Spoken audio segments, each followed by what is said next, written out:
Shunda kalimani o'rgataymi? Agar shuni aytsangiz, Alloh hamma yo'g'ingizni hal qilib beradi. Allohga rahmat bo'lsin Rasululloh sollallohu alayhi vasallamga. Hay Rasululloh o'rgating dedi. Uzot sollallohu alayhi vasallam aytdilar: "Qul idza asbahta va idza amsayta." Tong ottirsangiz yoki kech kirgizsangiz, ya'ni ikki mahal, ertalab va kechki payt.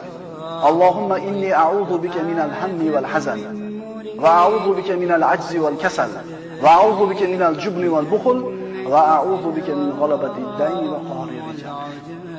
Faqat iymon bilan, e'tiqod bilan ijobat bo'lishiga ishonib turib, Parvardigoro, men sendan g'am va qayg'udan panoh tilayman.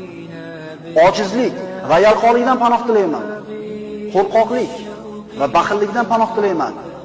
Qarzlarga yengilib qolishlikdan va kishilarning qahriga qolishlikdan panoh tilayman. 8 ta narsa.